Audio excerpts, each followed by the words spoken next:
오늘 하나님께서 우리에게 주신 말씀은 마태복음 2장 1절에서 12절까지 말씀과 빌립보서 2장 5절에서 11절까지 말씀입니다.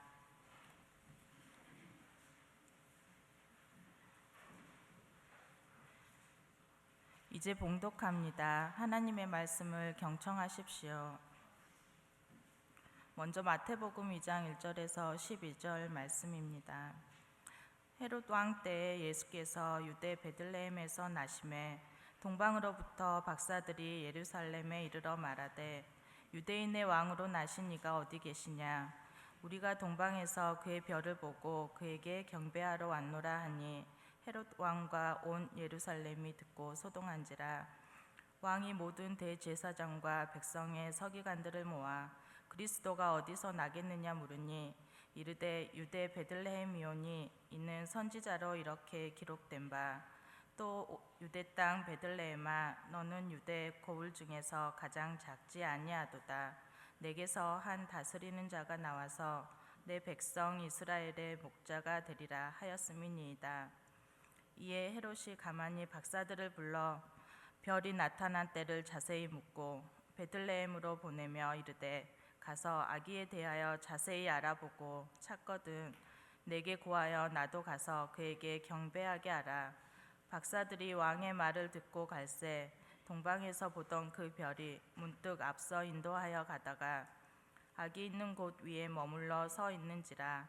그들이 별을 보고 매우 크게 기뻐하더라. 집에 들어가 아기와 그의 어머니 마리아가 함께 있는 것을 보고 엎드려 아기께 경배하고 보배압을 열어 황금과 유향과 몰약을 예물로 드리니라. 그들은 꿈에 헤롯에게로 돌아가지 말라 지시하심을 받아 다른 길로 고국에 돌아가니라. 아멘. 다음은 빌립보서 2장 5절에서 11절 말씀입니다. 너희 안에 이 마음을 품으라. 곧 그리스도 예수의 마음이니 그는 근본 하나님의 본체시나 하나님과 동등됨을 취할 것으로 여기지 아니하시고 오히려 자기를 비워 종의 형체를 가지사 사람들과 같이 되셨고 사람의 모양으로 나타나사 자기를 낮추시고 죽기까지 복종하셨으니 곧 십자가에 죽으심이라. 이러므로 하나님이 그를 지극히 높여 모든 이름 위에 뛰어난 이름을 주사 하늘에 있는 자들과 땅에 있는 자들과 땅 아래에 있는 자들로 모든 무릎을 예수의 이름에 꿇게 하시고 모든 입으로 예수 그리스도를 주라 시인하여 하나님 아버지께 영광을 돌리게 하셨느니라. 아멘. 하나님께서 이 말씀을 통해 우리에게 은혜 주시기를 원합니다. 평화의 왕으로 오신 주님 예수 그리스도의 그 은혜와 그 사랑이 여러분과 여러분의 가정 그리고 삶과 일터 위에 풍성하시기를 주님의 이름으로 간절히 소망합니다. 우리 함께 기도하겠습니다. 사랑의 주님 감사합니다. 겸손의 왕, 평화의 왕, 사랑의 왕, 희망의 왕으로 우리에게 되오셨습니다. 왕 되신 예수 그리스도 그분을 우리 안에 맞이합니다. 왕이신 그분을 따라서 그의 백성으로 굳건하게 서서 담대한 믿음으로 이 세상에서 주의 자녀답게 살아갈 수 있는 그 권세와 그 은총을 주님 허락하여 주옵소서. 이제 겸손하게 주님의 말씀을 듣겠습니다. 들려주신 그 말씀으로 인하여서 우리 영이 살아나고 우리 마음이 회복되고 맑아진 눈과 그 심령을 가지고 하나님의 나라를 바라보며 살아갈 수 있는 주님의 그 풍성한 은혜를 허락하여 주옵소서. 예수님의 이름으로 기도하옵나이다. 아멘. 오늘 성경 말씀 마태복음 2장 1절은 이렇게 시작됩니다. 헤롯 왕 때에 예수께서 유대 베들레헴에서 나심에. 오늘 본문이 시작되는 이 간결한 이 한마디 속에는 결코 간단하지 않은 이야기들이 숨어 있습니다. 성경이 굳이 헤롯 왕 때라고 말한 까닭은 그 당시의 왕이 누구였는가 하는 것을 알리기 위함이 아닙니다. 그것보다는 그 시대가 얼마나 위험하고 잔혹한 시대였는가, 하는 것을 이야기하고 싶어서입니다. 헤롯 왕이 누구입니까? 그는 에돔 출신이에요. 에돔은 에서의 후손이죠. 창세기 36장에서 보여주듯이 야곱의 형 에서의 후손은 유달리 혈통을 중요시했던 유대인들에게는요 매우 무시되어졌고 또는 적대적인 관계에 있었던 이들이 바로 에돔의 후손들이었습니다. 근데 그 에돔의 후손이었던 헤롯이 왕이 되어졌던 거예요. 어떻게요? 로마의 절대적인 충성을 보임으로 인하여서 로마의 집권적인 힘을 이용해 유대의 왕이 되어진 거예요. 왕은 되었지만 불안해요. 조급해요. 왜냐하면 유대인들을 다스리기에는 정통성이 결여됐거든요. 그래서 유대인 여인을 자기의 아내로 삼습니다. 그래서 어느 정도의 정통성을 확보해서 유대인들의 환심을 사려고 노력을 했어요. 하지만 정권이 지나면 지날수록 그가 가지고 있는 근본적인 문제 때문에 불안해졌어요. 그러다가 그 아내도 죽이고 말죠. 그리고 말년에는 자기 아들들까지도 죽여버려요. 왜냐하면 이 아들들은 유대인의 여인에게서 난 정통 유대인이거든요. 그러다 보니까 백성들이 자신의 아들들을 같이 세워서 왕을 만들어가지고 자신을 내쫓을까봐 두려워하는 마음속에 자신의 아이들까지도 죽여버리고 마는 그런 모습이 보이게 됩니다. 열등감이요 자격지심이죠. 눈 하나 깜짝하지 않고 악한 일을 행하고 마는 거예요. 마치 조선시대 사극의 어떤 비극적인 장면을 보는 것과도 같습니다. 또한 헤롯 왕은 건축광이기도 했어요. 지금도 이스라엘에 가면은 그가 남긴 많은 건축물들이 있는데 예루살렘 성전도 그렇고요. 화려하게 지어졌고 그리고 높은 산 위에 만들어진 마사다라고 하는 천혜의 요새 마사다 산성도 그가 지은 것이고요. 그리고 헤롯 궁전이나 로마의 황제에게 환심을 사기 위해서 바닷가 지중해 옆에 건설한 가이사랴라고 하는 도시도 그렇고요. 그리고 제 키보다 한 2자나 높은 그 높이로 돌로 인해서 굉장히 큰 돌을 갖다가 13km 정도를 이어가지고 그 만드는 그 수로가 있어요. 그 수로까지도 그 헤롯 왕이 만들었던 거예요. 아직도 남아있을 정도로 화려하고 웅장합니다. 하지만 그의 시대 때 그것을 짓기 위해서 백성들은 피와 땀과 눈물, 자기의 모든 것들을 다 흘려야만 되었어요. 가진 힘을 이용해서 가진 수단을 다 써서 자신의 욕심과 야욕을 채운 인물이 바로 유대 왕 헤롯이죠. 그의 권력의 본질이 무엇인지를 우리는 그를 통해서 잘 알 수가 있고요. 모략과 술수, 음모와 계략, 목적을 이루기 위한 비정함, 그리고 의심의 경계가 바로 그것들이었어요. 높아지기 위해서는 남을 짓밟는 일도 서슴지 않았던 왕 헤롯. 그 헤롯 때에 베들레헴에서 아기 예수님이 태어나셨습니다. 오늘 말씀 1절과 2절에 헤롯 왕 때 또 다른 왕이 태어났다고 하는 사실을 우리에게 보여주고 있어요. 성경 말씀 봅니다. 헤롯 왕 때 예수께서 유대 베들레헴에서 나심에 동방으로부터 박사들이 예루살렘에 이르러 말하되, 뒤에는 함께 읽을까요? 유대인의 왕으로 나신 이가 어디 계시냐? 우리가 동방에서 그의 별을 보고 그에게 경배하러 왔노라 하니. 동방 박사들은 아기 예수를 유대인의 왕이라 부르죠. 유대인 왕 헤롯이 눈 시퍼렇게 뜨고 있는데 또 한 명의 왕이 태어나게 된 것입니다. 바로 아기로 오신 왕 예수. 궁전 대신 마국간에서 태어났지만 2000년 전에 태어나신 예수님은 우리의 왕이십니다. 우리를 다스리시는 왕이고 만왕의 왕이시고 언젠가 다시 오셔서 우리에게 참된 구원의 놀라운 역사를 이루실 왕이 바로 예수 그리스도, 아기 예수님으로 오신 그분이십니다. 하지만 그 왕 되신 예수 그리스도는 일반적인 왕과는 조금 달랐습니다. 헤롯 왕은 자기 권좌를 위협하는 아기 예수를 제거하기 위하여 수많은 영아들을 살해한 무자비하고 위협적인 왕이었죠. 그렇듯 세상의 많은 왕들은 전쟁하고 정복하고 죽입니다.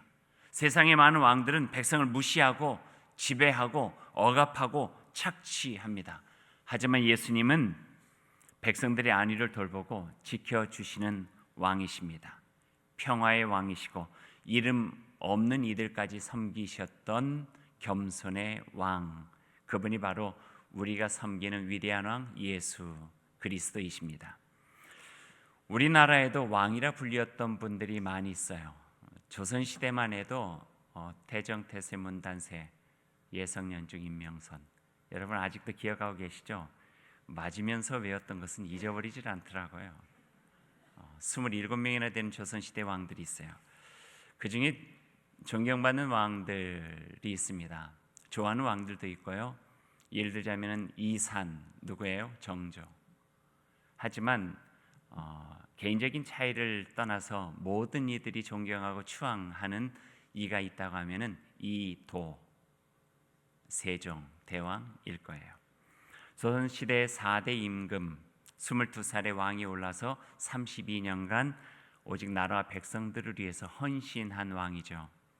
영토를 확장시켰고 학문과 예술의 토대를 만들었고 과학기술을 육성했습니다.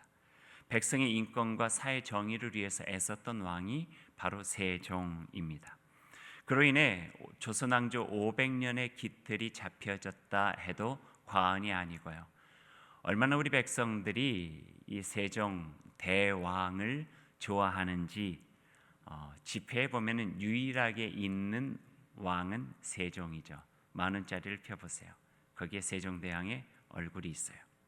서울의 가장 중심되는 길 세종로, 거기 문화예술의 중심 세종문화회관, 남극에 세운 과학기지 세종기지, 대학교 이름,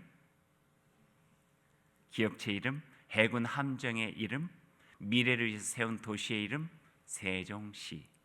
그중 가장 큰 업적이라고 한다면은 나란 말씀이 흉기게 달아 문자 서로 삼았디 아니할세. 이것도 맞고 배우면은 잊어버리질 않죠. 바로 한글 창제입니다. 한글 창제.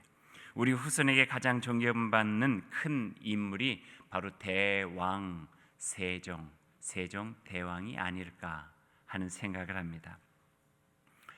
세종대왕 생각하면 우리 예수님과 많이 닮았어요.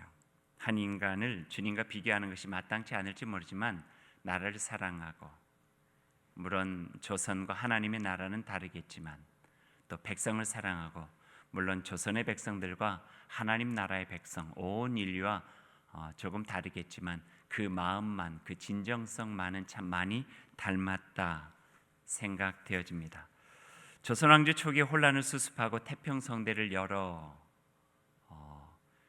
백성들의 생명과 재산을 위협하는 북방 노략자들과 남방 왜구를 제압하여 한반도의 평화를 지키는 왕 대왕 세종, 멸시천대받던 노예들, 천민들 인권 존중하고 사형제도 폐지하셨어요. 과학기술 육성을 위해서 노비 출신인 장영실을 등용해가지고 그로 인해서 백성들의 삶을 무척이나 윤택하게 만들어 주신 분이 바로 세종이에요. 목자의 심정으로 백성이 먹을 것, 입을 것, 그리고 표현할 것, 즐길 것까지도 자상하고 섬세하게 살펴주신 왕이 세종이죠. 그래서 존경받고 있고요. 오늘 본문 6절의 말씀이에요. 또 유대 땅 베들레헴아, 너는 유대 고을 중에서 가장 작지 아니하도다. 내게서 한 다스리는 자가 나와서 내 백성 이스라엘의 목자가 되리라. 다스리는 자, 왕이 나와서 왕으로 오신 그분이 목자가 될 것이다. 선한 목자가 될 것이다. 양떼를 돌보듯이 우리를 사랑하고 헌신적인 마음으로 보살피는 목자가 될 것이다. 돌보는 왕, 보살피는 왕, 섬기는 왕, 헌신적인 왕이 되어서 우리의 생명을 보살피고 우리를 온전하게 만들며 하나님의 백성으로 그분의 자녀로 살아갈 수 있도록 도와주실 것이다.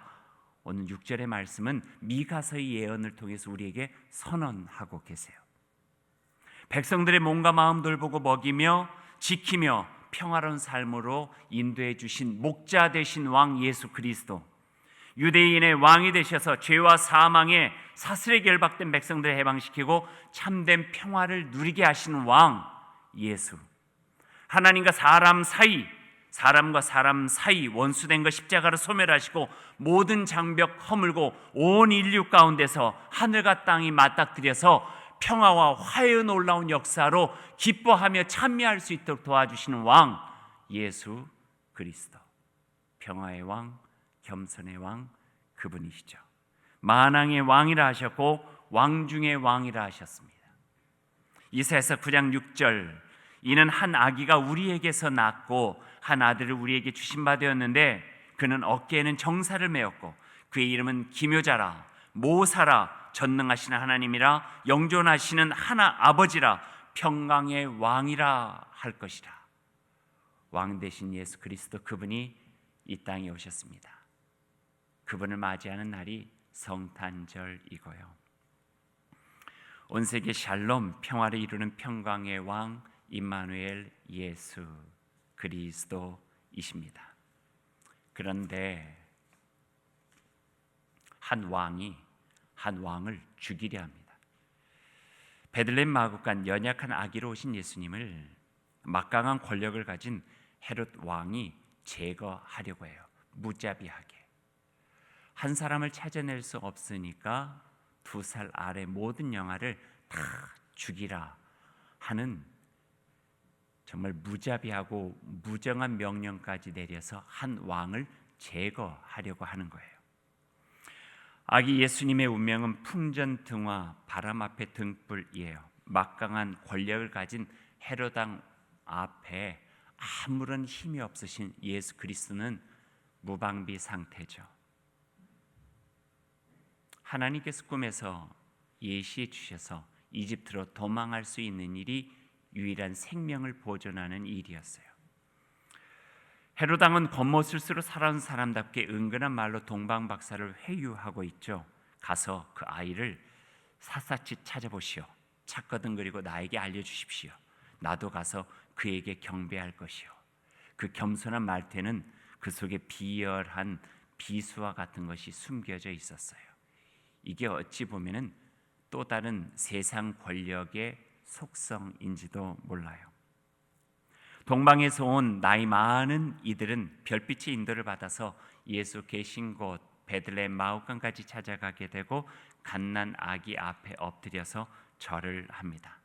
세상의 유력자가 무력한 한 아이 앞에 절을 하는 거예요. 그리고 그들이 준비했던 보배합을 열어서 왕을 상징하는 황금과 유황과 모략을 드리면서 그에게 최선의 마음을 다하여 존경과 경배를 드리고 있는 모습을 오늘 우리는 마태복음에서 보게 됩니다. 유력한 자가 무력한 자에게 경배한다. 나이 많은 자가 어린 자에게 경배한다. 많은 것을 누릴 수 있는 자가 아무것도 없는 이에게 경배한다. 어찌 보면 이것이 성서 속에 면면이 흐르고 있는 진리이자 하나님의 질서를 만들어가는 하나님의 방법인 파라독스, 역설이에요. 성경을 읽고 또 하나님의 뜻을 알고 하나님의 질서를 보다면은 거기서 파라독스, 역설이 있어요. 역설적 진리. 하나님이 사람이 되었다. 역설이에요. 하나님이 사람을 섬기셨다. 역설이에요. 죽었으나 살았고 살았으나 죽었다. 높은 자가 낮아지고 낮은 자가 높아진다. 그는 가진 것 같으나 아무것도 가진 것이 없고 아무것도 없는 것 같으나 모든 것을 소유하니다. 역설이에요. 좁은 문이 어떻게 생명이 되나? 역설이에요. 연약한 아기가 세상을 구하는 힘을 가지고 있는 왕이시다. 역설이에요. 마구간에 태어나신 왕, 인간이 되신 하나님, 십자가에 달린 하나님, 죽음의 십자가가 생명이 되는 역설의 진리, 그 역설의 진리가 있기 때문에 죄 많은 우리도 하나님의 은혜를 입어서 하나님의 구원에 들어갈 수 있었던 것이고, 하나님의 백성이 되어서 이 땅에서 주의 백성으로 살아갈 수 있는 그 권세를 얻을 수 있게 된 거예요. 그게 바로 역설의 진리이고 하나님께서 이 땅을 이끌어 가시는 힘이자 뜻이 되어지는 거예요. CBS 성서학당을 보신지 모르겠는데요. 거기에 나오는 여신학자 한 분이 계세요. 구미정 교수님이라고 하는 분이에요. 그분이 그의 책, 그 야이로의 원숭이라고 하는 책에서 그 나누었던 그 언니에 대한 이야기 한 대목이 있어요. IMF 때 많은 사람들이 힘들었잖아요. 예외는 아니었대요. 그의 언니가 어린이집을 운영하고 있었는데 어린이집의 문을 닫았어요. 또 IMF 때 그 형부죠. 언니의 남편은 부도가 났어요. 그러니까 경제적인 파탄이 된 거예요. 경제적인 파산 아무것도 아니라 생각할지 모르지만 그거는 인생을 벼랑 끝으로 몰아넣는 일이에요. 왜냐하면 이 시대를 살아가는데 굉장히 중요한 것 중에 하나가 경제력, 돈이거든요. 돈이 사라지고 난 다음에 메마른 바닥에 남게 되어지는 부분은 관계가 힘들어졌어요. 어려워졌어요. 절망과 낙심 속에서 하루하루가 비참한 나라를 보내고 있었어요. 그때 또한 그 언니는 아이를 갖고 있었어요. 경제적인 파산에 아이가 아마 심각한 상황을 알았던지 10달도 다 채우지 못하고 6달 만에 세상에 태어났죠. 910g 미숙아로 태어났어요. 엄지손가락만한 다리가 바들바들 떨고 있고 손바닥만한 아이가 태어나게 된 거예요. 6개월 미숙아. 숨을 쉬고 있다고 하는 것 자체가 기적적인 이 어린 생명, 마치 풍랑 속에 있는 난파선 위에 승선한 일촉즉발의 그런 어린 아이와 같이 이 세상에 오게 된 거예요.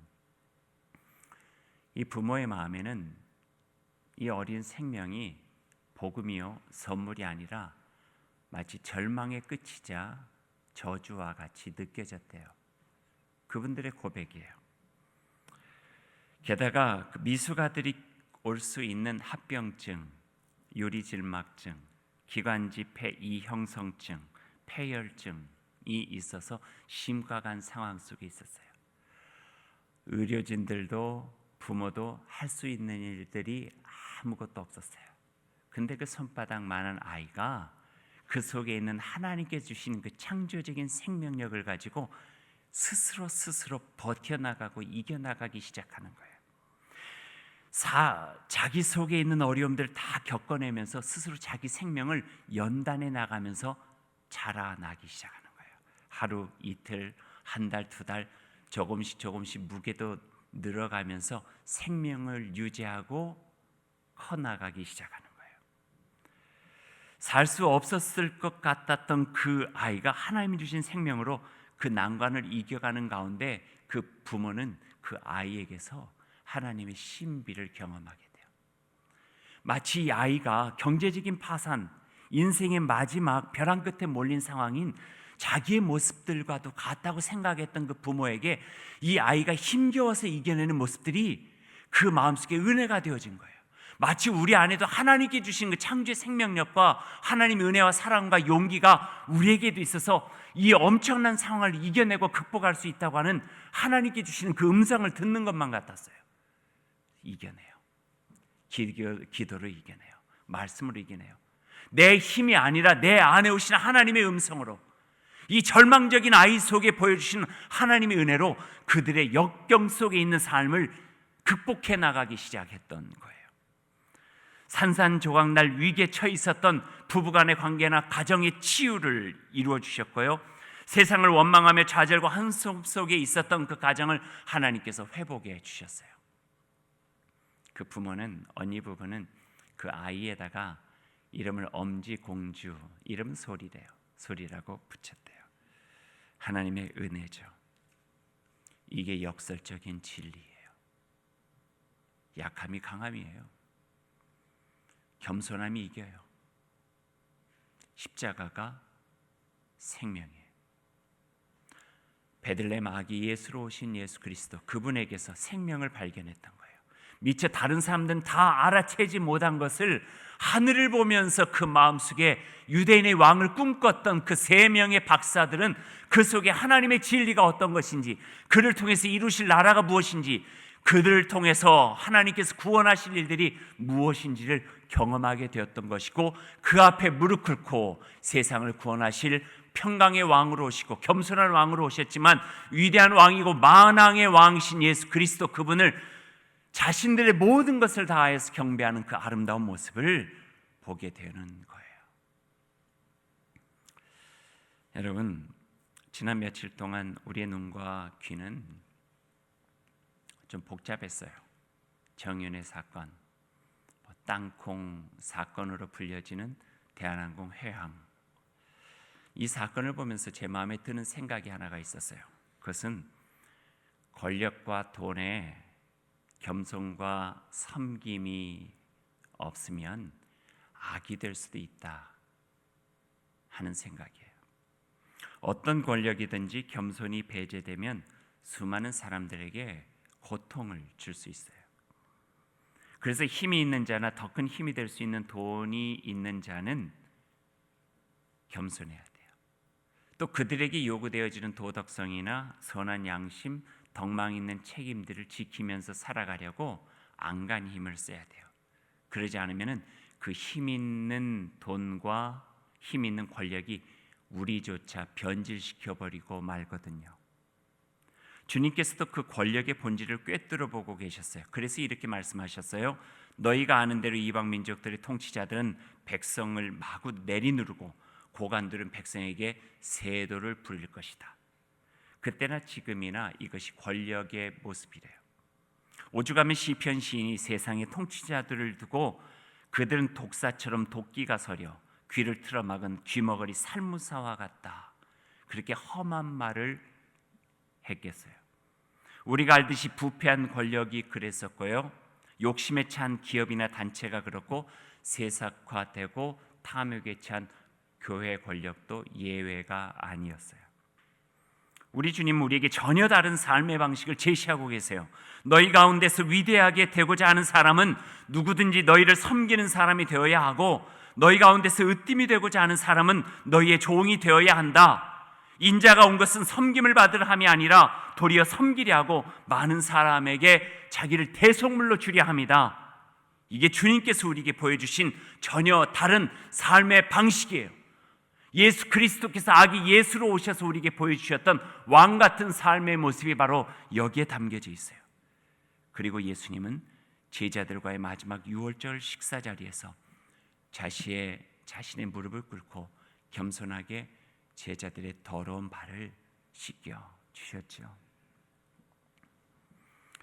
우리 왕 되신 예수님, 그의 사랑하는 백성을 위해 낮아지고 곳 얻는 십자가에까지 낮아지셔서 자신을 들여 우리에게 생명을 다시 살아갈 수 있도록 도와주신 거예요. 그래서 우리는 우리 입술을 열어서 이렇게 고백할 수 있는 거예요. 예수 그리스도 왕이시여, 평강의 왕이시여, King of Kings, 만왕의 왕이시여, Great King, 위대한 왕이시여. 그분을 왕으로 섬기는 백성으로 살아가는 저와 여러분 되시기를 간절히 소망합니다. 이제 말씀 맺죠. 드라마 대왕 세종 마지막 회에 이런 대목이 있어요. 노인이 다 된 세종을 알아보지 못하는 동네 아이가 옆에 같이 있던 사람에게 저 할아버지 누구예요? 하고 물어봐요.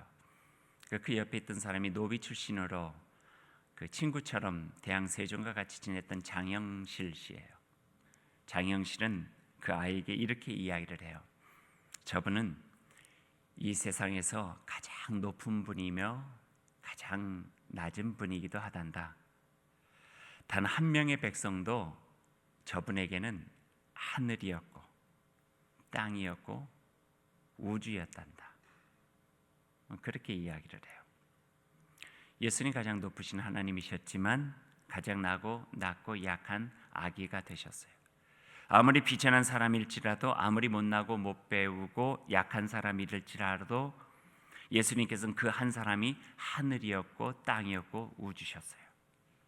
추악한 죄인조차도 예수님에게는 천하와도 바꿀 수 없는 귀한 생명이었죠. 하나님의 형상을 입은 한 사람을 구원하기 위해서 스스로 자기의 목숨까지 내어주신 예수 그리스도, 그분이 바로 우리의 왕이 되신다고 하는 것은 복음이에요. 그분이 왕이 되신다고 하는 것은 우리에게 희망이에요. 그분이 왕이 되신다고 하는 것은 우리가 아무리 심각한 절망의 상황이라 할지라도, 인생의 막다른 골목이라 할지라도 그곳에서 그 왕의 놀라우신 사랑 덕분에 다시 살아 일어날 수 있다고 하는 희망의 음성이 바로 우리에게 들려주신 거예요. 생명의 왕이시기 때문에 그래요.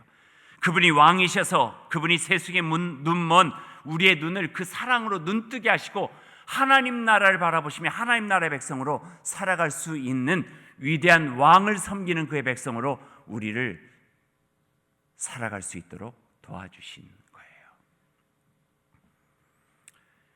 이 성탄의 계절에 왕 되신 예수 그리스도, 그분을 맞이하시기를 바랍니다.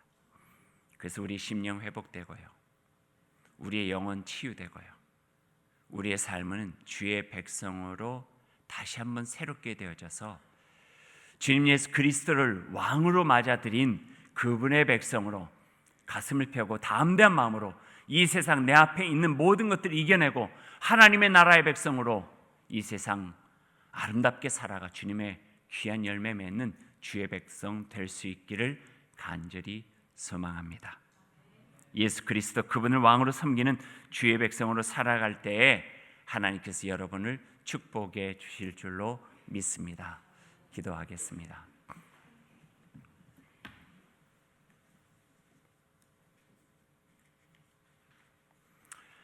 너희 안에 이 마음을 품으라.